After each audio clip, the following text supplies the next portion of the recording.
नमस्ते। आज मैं बात कर रहा हूँ ये 18 मार्च 2025 को ये सुप्रीम कोर्ट ऑफ इंडिया में लोकपाल ने एक नोटिस दिया था हाई कोर्ट के जज को। उसके खिलाफ स्टे किया था सुप्रीम कोर्ट ने, और उसकी जो थी ये दूसरी हियरिंग थी 18 मार्च 2025। ये मेरी किताब है फजाइल नेचर सोसाइटी। ये किंडल ई बुक है। आप किसी भी डिजिटल डिवाइस पे इसे स्मार्टफोन, लैपटॉप, डेस्कटॉप, किंडल का ऐप डाउनलोड करके पढ़ सकते हैं। ये तो हुआ क्या था ये कि लोकपाल ने जब ये मामला चल रहा था बहुत करप्शन के खिलाफ कि कैसे ख़त्म हो, तो एक एजिटेशन चला था। तो पार्लियामेंट में बहुत डिबेट चल रही थी लोकपाल को बुला के। भ्रष्टाचार तो सारी ही है, चाहे प्रधानमंत्री है, चाहे प्रधानमंत्री का चपरासी है, चाहे सुप्रीम कोर्ट का चीफ जस्टिस है, और चाहे सुप्रीम कोर्ट का कोर्ट मास्टर है, हाई कोर्ट का कोर्ट मास्टर है, रजिस्ट्री है। तो ये हुआ था कि पहले लोकसभा में स्टैंडिंग कमेटी में गया 2 दफ़े, फिर लोकसभा से पास हुआ, फिर राज्यसभा से पास होने के लिए बिल कंसल्टेशन का आया। तो पहले उसको गया था स्टैंडिंग कमेटी को, फिर सेलेक्ट कमेटी है राज्यसभा की। तो सेलेक्ट कमेटी ने 30 जून 2012 को एक पब्लिक नोटिस इशू किया और पब्लिक से सजेशन मांगे कि भाई क्या किया जाए। ये लोकसभा से बिल पास होके आया है, तो आप बताइए क्या करें इसका। तो मैंने भी जो था एक 8 जुलाई 2012 को अपने सजेशन दे दिए, और मैंने ये गुनाह कर दिया कि क्लॉज बाय क्लॉज जो पास हो गया था लोकसभा से बिल, मैंने उसका सब पे ऑब्जेक्शन रेज किए और ये भी बताया कि होना क्या चाहिए और क्यों होना चाहिए। एम से ऑब्जेक्ट्स होते हैं ना, आपने करप्शन उठाना और करप्शन आदमी है उसको करेंगे। तो मैंने उसमें ये कहा था कि जो ये सुप्रीम कोर्ट के जज है, चीफ जस्टिस, या प्रधानमंत्री है, या अपोजिशन का लीडर है, या ये जो आईएएस बैठे हैं ब्यूरोक्रेट्स है, इन सबको बाहर निकाल दो सिलेक्शन पैनल से। ये भ्रष्टाचार तो भ्रष्टाचार चोरी को करेगा ना सेलेक्ट, ईमानदार आदमी को कहां से कर लेगा। अब एक तो सवाल ये है, तो मैंने इनको कहा था कि जो एक सेलेक्ट पैनल वो होना चाहिए जो नेशन बिल्डर्स और नेशन बिल्डर्स राष्ट्र के निर्माता वो सेलेक्ट कर रहे हैं लोकपाल। अब वो उसको मॉनिटर भी करे लगातार लोकपाल ठीक काम कर रहा है नहीं कर रहा है, उसकी रिकमेंडेशन में direct president of India appoint करे उसको। कोई प्रधानमंत्री का उस कैबिनेट का कोई लेना देना नहीं।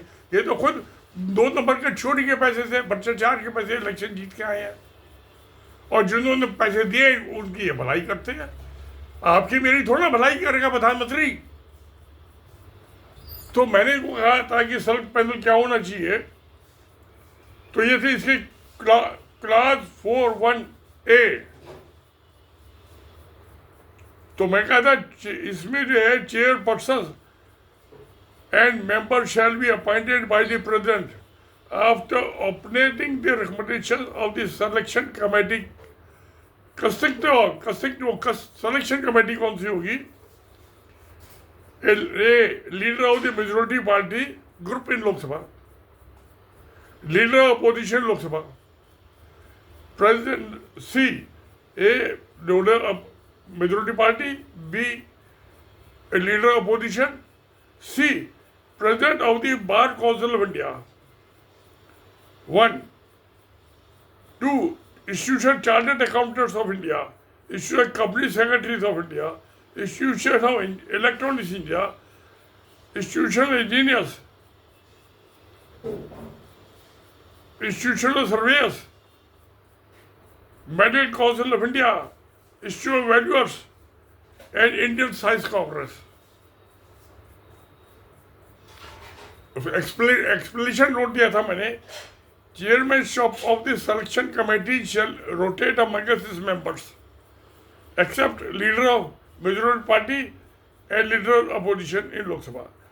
राज्यसभा मेंबर्स इंक्लूडेड एक्सक्लूडेड, निकाल के बाद राज्यसभा के मेंबर कोई जरूरत नहीं है,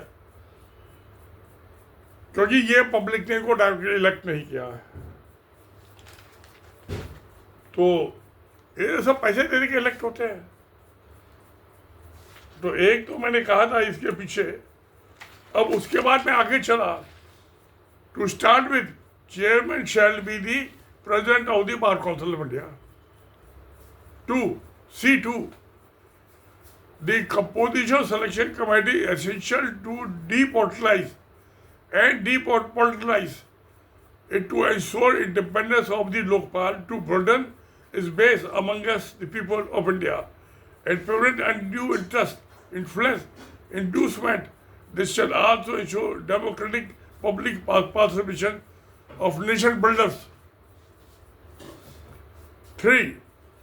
The CAG of India, Election Commissioner, Chief Vigilance Commissioner, the Chief Information Commissioner, and are being excluded from the committee, so all of them are appointed by their political masters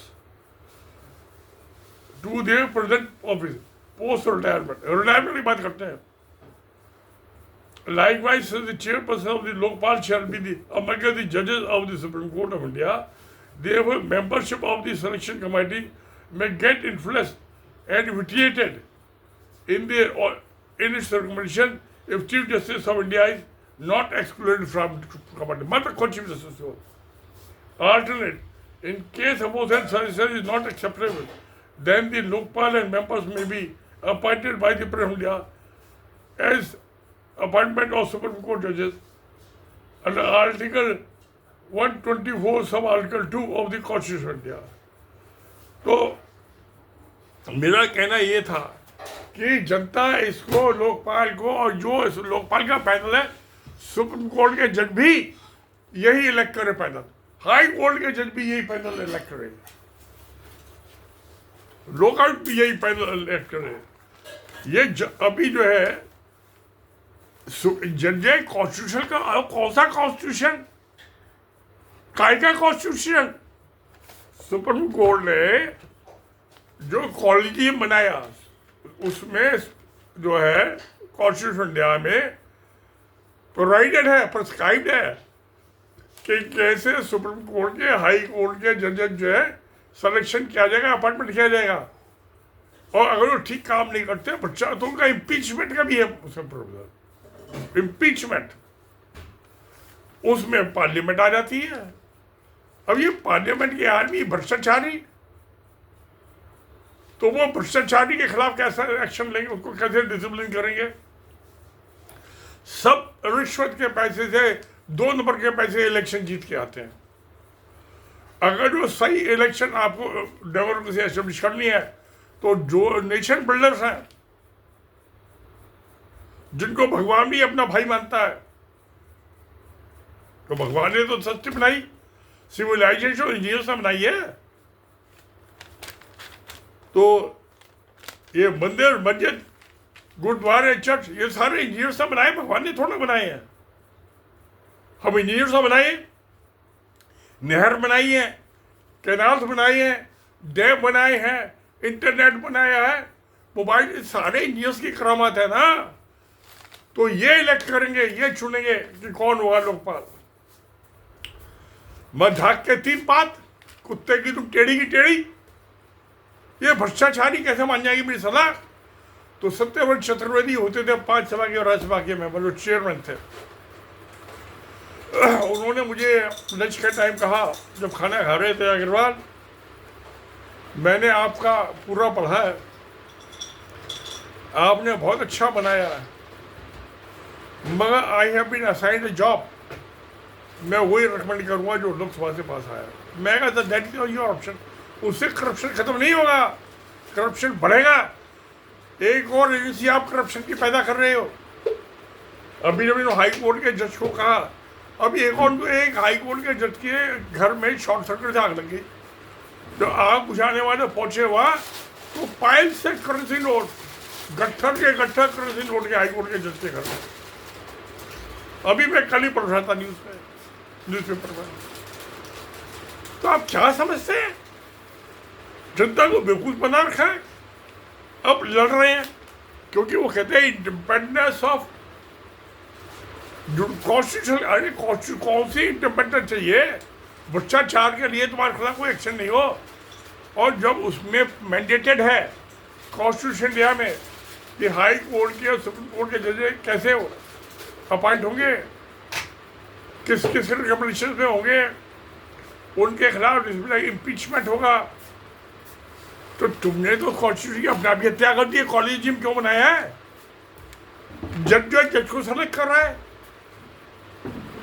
एक जज दूसरे बड़ा चोर दूसरे चोर को सेलेक्ट कर रहा है, वो प्रेसिडेंट अपॉइंट कर रहा है।